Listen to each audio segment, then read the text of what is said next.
जैसे बहुत सारे लोग कहते हैं कि अगर छोटे साइज के किडनी स्टोन है तो वो ऐसे ही निकल जाते हैं कि ज्यादा पानी पी लो, या फिर जैसे हमने एग्जांपल दिया बियर पी लो तो उससे निकल जाता है। और बहुत सारे लोग तो कहते हैं कि मुझे डॉक्टर नहीं बोला है कि बियर पी लो और निकल जाएगा किडनी स्टोन। तो आप तो है ही नेफ्रोलॉजिस्ट, आपने कैसा सुना है या आपने कभी किसी को नहीं, सुना सजेस्ट तो किया हमने भी है? बहुत है बियर के बारे में, but see beer is too, why they use beer sometimes is because it is a diuretic. Diuretic means urine ज्यादा बनती है उसको पीने के बाद। तो वो हमारी कॉफी और चाय से भी बन सकती है, या पानी ज्यादा पिएंगे उससे भी बन सकती है। Taking a harmful chemical which can has many other side effects and addiction possibility भी हो सकती है उसमें, उसको लेना is not making any sense. तो beer is definitely not promoted and medically not advise to take. Exactly लोग actually खुश हो जाते हैं कि जब उन्हें स्टोन होता है छोटा मोटा तो कहते हैं कि अब तो मेरे बियर पीने के दिन आ गए हैं। तो मैंने कहा मतलब वही ऐसा मिथ फैला हुआ है। तो कितने साइज के स्टोन ऐसे नेचुरली निकल सकते हैं, जैसे आपने कहा बहुत ज्यादा तो पानी या कैफीन? जी, हाँ। यदि लेस देन अ सेंटीमीटर का स्टोन है, जैसा हमने अभी साइज का डिफरेंस किया, तो उसके चांस होते हैं मेडिकल थेरेपी से निकलने के।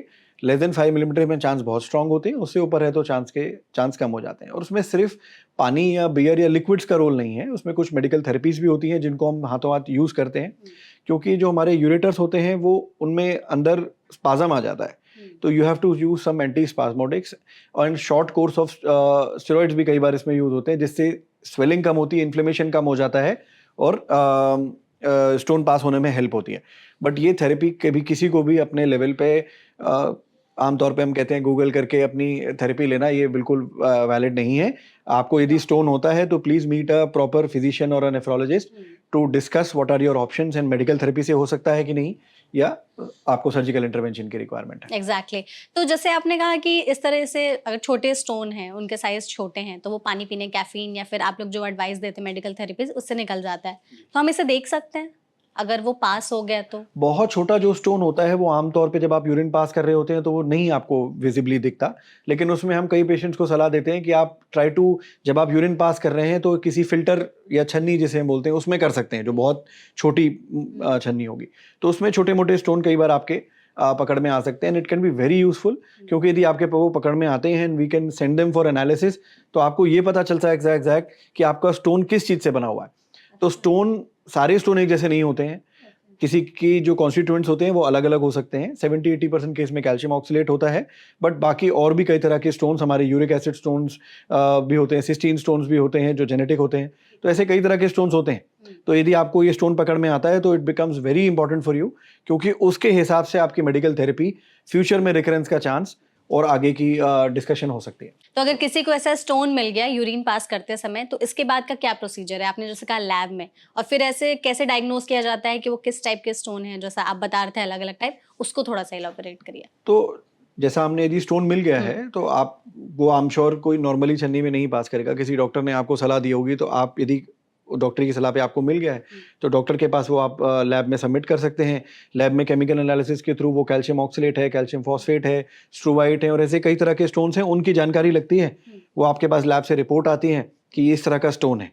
देन आपकी डाइटरी एडवाइस, आपकी मेडिकल एडवाइस और फ्यूचर हो सकता है जेनेटिक टेस्ट की भी रिक्वायरमेंट आपको कई बार पड़े, ये डिस्कशन वहां से निकल के आता है। तो कौन से टाइप के स्टोन है, इन तीनों को थोड़ा सा और आप इलेबोरेट करिए। जैसे आपने कहा कि जेनेटिक वाले स्टोन भी हो सकते हैं या यूरिक एसिड वाले स्टोन भी हो सकते हैं, जी, तो तो उसको? कैल्शियम ऑक्सलेट सबसे कॉमन स्टोन होता है, ठीक है। जिसमें 70-80% केस में और ये क्यों होता है? ये actually more than calcium oxalate की वजह से हो जाता है। तो oxalate actually is a constituent in your normal food में होता है हमारे, किसी में ज्यादा किसी में कम हो सकता है, बट आमतौर पे कई 90% केसेस में फूड में होता है। तो कौन से फूड आइटम्स में ये पाया जा सकता है? Oxalate usually green leafy vegetables में आपको ज़्यादा देखने को मिलता है, फास्ट फूड्स में भी थोड़ा ज़्यादा देखने को मिलता है, और it's a huge list, anybody can download and see. तो उससे आपको देखने को मिलता है। इसमें जो टेक्निकल एस्पेक्ट है वो ये है कि जब ऑक्सलेट हम लेते हैं तो वो हमारी इंटेस्टाइन से एब्जॉर्ब होता है और आपके ब्लड सर्कुलेशन में आता है, एंड कंसिक्वेंशली वो आपके यूरिन में निकल सकता है। तो हमारा जो टारगेट होता है वो ऑक्सलेट को इंटेस्टाइन में ही बाइंड करना।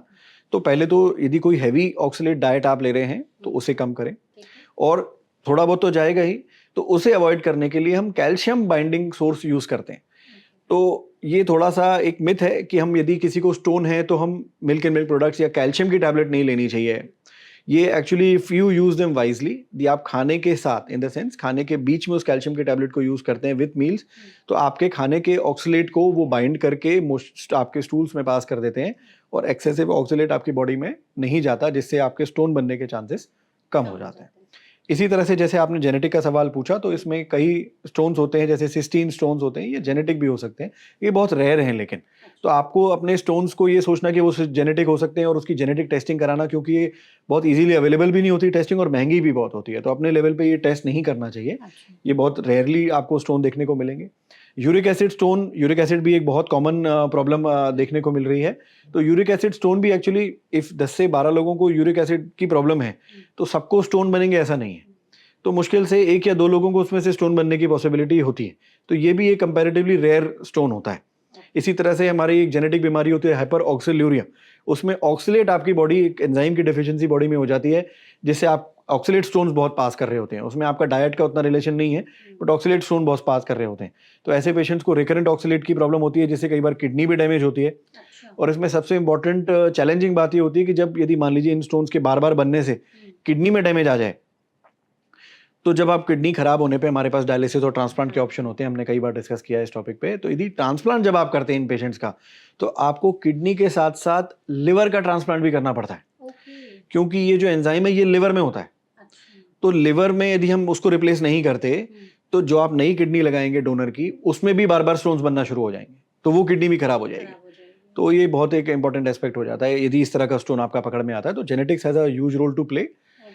दूसरा इसमें एस्पेक्ट है, आप कैसे पता करेंगे आपका स्टोन जेनेटिक था कि ये क्या था। तो इसके लिए आमतौर पे यदि एक तरफ का आपके किसी एक साइड ऑफ किडनी में स्टोन बन रहे हैं, या आपके किसी सर्जिकल इंटरवेंशन के बाद आपकी बॉडी में स्टोन बन रहे हैं, तो चांसेस हैं कि वो सर्जिकल इंटरवेंशन या किसी स्ट्रक्चरल किडनी प्रॉब्लम की वजह से ऐसा हो सकता है। कई बार हमारी किडनीज स्टैगॉन कैलकुलस होते हैं, वो किडनी की माल रोटेशन की वजह से किडनी अपनी प्रॉपर पोजीशन में नहीं है। कई बार हमारी हॉर्सशू किडनी होती है, इन द सेंस 2 किडनी आपस में नीचे से जुड़ी हुई हैं, नॉर्मली सेपरेट होती हैं, उनमें स्टोन्स बनते हैं।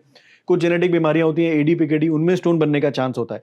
तो ये हो सकता है बायलैटरल ना हो, किसी एक तरफ बन रहे हैं, बट आमतौर पे जेनेटिक बीमारियों में दोनों तरफ स्टोन बनते हैं। तो यदि आपको छोटे स्टोन्स दोनों तरफ मिल रहे हैं, बार बार बन जाते हैं, तो चांसेस हैं कि वो आपके जेनेटिक रिलेटेड या आपकी किसी सिस्टमिक प्रॉब्लम, मतलब बॉडी में ब्लड में वो कमी है, उसकी वजह से ये स्टोन बन रहे हैं। तो ये एक क्लू है कि आपकी मतलब यू कैन चेंज दैट।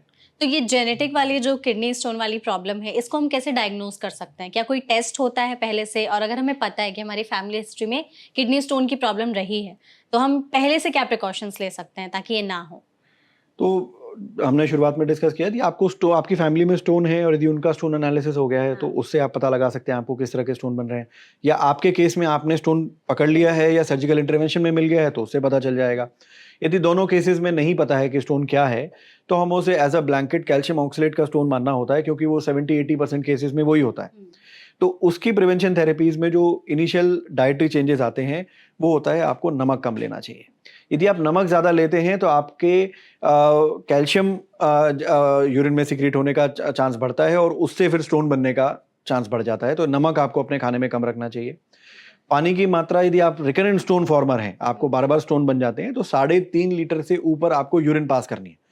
3 से 3.5 लीटर से ऊपर यूरिन होनी चाहिए। तो अराउंड सिमिलर क्वांटिटी में वाटर, या अराउंड 4 लीटर के आसपास भी आपको वाटर लेने की जरूरत पड़ती है on for average height and weight person. आप यदि एक्सट्रीम्स पे हैं, तो आपका क्वांटिटी वेरी कर सकता है। तो ये बहुत हो जाता है।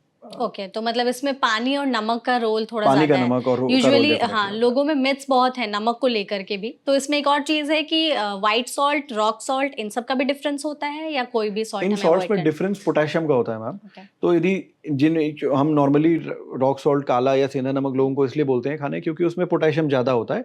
फॉर अ नॉर्मल पर्सन जिसको कोई बीमारी नहीं है, he is not on any medication, उसके लिए ये सॉल्ट्स अच्छे होते हैं।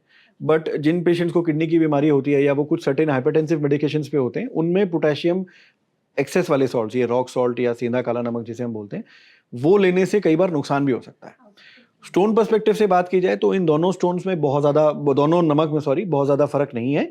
फिर भी जो सफ़ेद नमक होता है उसमें थोड़ा सा सोडियम ज़्यादा होता है, तो आप यदि रॉक सॉल्ट ले सकते हैं। ओके, तो ले सकते हैं। बहुत मेजर डिफरेंस नहीं है मैम। ठीक है। तो आपने जैसे पानी की भी बात की, लोगों को लगता है कि कई बार बहुत कम पानी पीने की वजह से ये प्रॉब्लम हो सकती है, ज़्यादा पानी पिएंगे तो किडनी स्टोन खुद ही निकल जाएगा। तो इसको थोड़ा बताइए, और एक दिन में हमें कितना पानी पीना चाहिए ताकि ये प्रॉब्लम ना हो? ओके, तो कम पानी पीने से डेफिनेटली, जो हमने बिल्कुल शुरुआत में बात करी थी, super saturation of your constituents जो यूरिन में होते हैं उनके, तो यदि आप एडिक्वेट मात्रा में पानी लेते हैं तो वो सुपर सैचुरेशन नहीं होती और स्टोन बनने के चांसेस आपके कम हो जाते हैं। यदि आपको स्टोन बार बार बनते हैं तो हमने अभी डिस्कस किया 3-3.5 लीटर से ऊपर यदि आप यूरिन पास करते हैं तो आपको स्टोन बनने के चांसेस कम हो जाते हैं। यदि आप इससे ऊपर एक्सेसिव पानी लेते हैं कि कोई हमसे कहे कि हम 5 या 6 लीटर या 7 लीटर्स के आसपास, that is not very helpful, क्योंकि ये कर्व के जैसा काम करता है। यदि आप 3.5-4 लीटर तक जब पानी पीते हैं तो उसका एक्सपोनेंशियल बेनिफिट आपको मिलता है। कोई 500 ml ले रहा है और कोई 4 लीटर ले रहा है, पर 4 से जैसे जैसे आप ऊपर जाते जाते हैं तो उसका बेनिफिट बहुत कम होता चला जाता है और उससे एसोसिएटेड परेशानियां बहुत होती हैं। Let's say if you take 10 litres of water per day, most of the time you will be in washroom, correct. तो वो उतना हेल्पफुल नहीं है, साइंटिफिकली भी नहीं है। ओके, ठीक है। जैसे अब सिम्टम्स की बात कर लेते हैं, किडनी स्टोन में यूजुअली लोगों को बहुत पेन होता है अपने स्टमक के साइड में, या मतलब ऑलमोस्ट बहुत ज़्यादा पेन से सफ़र करते हैं लोग। जी। तो और क्या सिम्टम्स होते हैं किडनी स्टोन के, और हमें कैसे पहचानना चाहिए कि ये हाँ किडनी स्टोन के सिम्टम्स? ओके, तो जो क्लासिकल किडनी स्टोन का पेन होता है उसे हम फ्लैंक पेन कहते हैं। इन द सेंस आपके फ्लैंक में राइट साइड से या लेफ्ट साइड में, दोनों तरफ किडनी होती हैं, तो वहाँ से पेन ऐसा रेडिएट वहाँ पे होता है और ऐसा रेडिएट करता हुआ इट विल कम आगे आता है और नीचे की तरफ जाता है आपके, जहाँ से हम यूरिन पास करते हैं। ये ऐसा क्यों होता है? क्योंकि किडनी होती है, वहाँ से जो यूरेटर का रास्ता आगे होता है और आगे ब्लैडर की तरफ जाता है, तो the structure of your urinary tract is that way. तो वो पेन रेडिएट करता है, तो पेन यदि यहाँ है और रेडिएट करके आगे की तरफ आ रहा है, नीचे की तरफ जा रहा है, तो वो पेन डेफिनेटली आपका स्टोन का हो सकता है। बट ये क्लासिकल है, सब में ये इस तरह का पेन नहीं मिलता। कई बार हमने स्पेशली यंग लोगों में देखा है जो जिम वगैरह जाते हैं, एक्सरसाइज करते हैं, लोअर बैक एक, जिम वाले लोग, बच्चों जो भी करते हैं उनको भी हो सकता है। लोअर बैक एक यूजुअली बहुत ध्यान में नहीं आता, लोग किसी और चीज़ पे आमतौर पे उसे एट्रीब्यूट कर देते हैं और मेनी अ टाइम्स वो स्टोन प्रॉब्लम होती है। और हमने कई बार ऐसा देखा है कि बड़े बड़े स्टोन्स होते हैं जिनसे हल्का पेन होता है, बहुत हैवी पेन नहीं होता है, उसके वो इग्नोर हो जाता है, और कई बार बहुत बड़े स्टोन धीरे धीरे आपकी किडनी को डैमेज कर देते हैं। तो यदि लोअर बैक एक है आपको और कोई डायरेक्ट जेन्युइन रीजन नहीं मिल रहा है, तो एक सिंपल सा अल्ट्रासाउंड किडनी का करा के भी एक स्टोन को पकड़ा जा सकता है। एक और चीज़ जो मैं यहाँ पे बताना चाहूँगा, पेन की मात्रा, कितनी ज़्यादा पेन हो रहा है, उसका किडनी के स्टोन की साइज पे नहीं फर्क है, उसकी पोजीशनिंग बहुत इंपॉर्टेंट हो जाती है। तो यदि आपका स्टोन छोटा भी है लेकिन वो यूरेटर में फंसा है, जहाँ पे वो यूरिन के रास्ते को रोक रहा है, it can cause immense pain. कई बार होता है बड़े बड़े स्टोन्स होते हैं, दे आर यूजुअली पेनलेस, तो स्टोन की साइज पे उतना फर्क नहीं है। तो जो आप जगह का बता रहे हैं, तो किडनी स्टोन जिस जगह पर है उससे कितने केस वर्स हो सकते हैं, उसके बारे में थोड़ा यदि ऐसी जगह पे है जहाँ से यूरिन का रास्ता रुक रहा है, तो हमारे आमतौर पे 3 बड़े जंक्शंस होते हैं, किडनी से निकलते वक्त जब यूरेटर में घुस रहा है, या यूरेटर से निकलते वक्त जब ब्लैडर में जा रहा है, और बीच में एक जगह और होती है जहाँ पे जो हमारा यूरेटर होता है उसका स्ट्रक्चर थोड़ा सा चेंज करता है। इन तीनों जगहों पे यदि स्टोन फंसता है तो वो यूरिन के रास्ते को रोक रहा होता है, और लंबे समय तक ऐसा होता है तो पीछे सूजन आने लग जाती है और किडनी में बैक प्रेशर चेंजेस मिलते हैं और लॉन्ग टर्म में वो किडनी खराब हो जाती है। तो यदि बड़ा स्टोन होता है और बहुत ग्रेजुअली ये प्रोसेस आगे बढ़ती है, तो आपको पेन का पता भी नहीं चलता है, you lose one of your kidneys. तो ऐसा भी हमने कई पेशेंट्स में देखा है कि वो किसी और बीमारी से आए थे, अल्ट्रासाउंड किसी और कारण से हुआ था, एंड वी फाउंड आउट कि इतना बड़ा स्टोन है और वो किडनी ऑलमोस्ट ना के बराबर काम कर रही है, डैमेज हो चुकी है पूरी। बिल्कुल। तो कोई टेस्ट होता है किडनी स्टोन को पहचानने के लिए? अल्ट्रासाउंड ही एक हमारे पास तरीका है, बट कई बार स्पेशली ओबीज पेशेंट्स में जिनका पेट बड़ा है, 5 मिलीमीटर से नीचे के स्टोन्स कई बार अल्ट्रासाउंड में नहीं पकड़ में आते, स्पेशली जो पोजीशन नीचे है। तो यदि आपकी क्लिनिकल सस्पिशन ज़्यादा है, आपने फिजिशियन से मिलिए, और यदि आपको जो मैंने अभी बताया, यदि इस तरह का पेन आपका ज़्यादा है, फैमिली में स्टोन है, स्टोन के चांसेस ज़्यादा हैं, तो सीटी स्कैन जो होता है किडनी का, CTKU भी बोलते हैं उसे करना बहुत फ़ायदेमंद हो जाता है। बट आई वुड सजेस्ट कि CTKU का डिसीजन लेने से पहले आप किसी नेफ्रोलॉजिस्ट, यूरोलॉजिस्ट या अच्छे फिजिशियन से मिलिए, वो उनके गाइडेंस में इसको लीजिए, क्योंकि CT अपने आप में एक बड़ा टेस्ट है, कॉस्टली है, प्लस रेडिएशन भी काफ़ी होती है। तो before you subject yourself to that, it is better to take guidance. तो क्या सिटी स्कैन के कोई साइड इफेक्ट्स भी हो सकते हैं? रेडिएशन होता है मैम CT स्कैन में, तो उसको जितना रिक्वायरमेंट है उतना ही करना चाहिए। दूसरा, रेडिएशन से डिस्कशन हमारा आता है, and you being a female you will understand, radiation ज़्यादा होने से हमारे फ्यूचर में इनफर्टिलिटी रिलेटेड इश्यूज आते हैं। यदि बार बार किसी को रिकरेंट स्टोन्स हो रहे हैं, वो हर 6-6, 3-3 महीने में CT कराया जा रहा है, तो फिर प्रॉब्लम तो आपको लॉन्ग टर्म में इशू आता है। दूसरा, कई बार यदि आप चाइल्ड बेयरिंग एज ग्रुप में हैं, फीमेल पेशेंट्स में, तो आपको शुरुआत में पहले 4 हफ्ते, 6 हफ्ते, 8 हफ्ते में नहीं पता होता, कई बार आप प्रेग्नेंट हैं, तो आपने यदि स्टोन बन गया उसी टाइम पे, लेट्स से बहुत कोइंसिडेंस की बात है, लेकिन यदि बन जाता है तो एक्सरे भी आपको अलाउड नहीं है। तो एक्सरे या CT scan in child bearing age group, you have to be 100% sure कि आप फीमेल प्रेग्नेंट नहीं है, then you have to do it. Okay. So यदि इस तरह के पेन्स आते हैं, आप उस एज ग्रुप में हैं, मे बी प्लान कर रहे हैं, तो it become very important for you कि आप पहले ये श्योर करें कि आप प्रेग्नेंट नहीं है, then you take a call.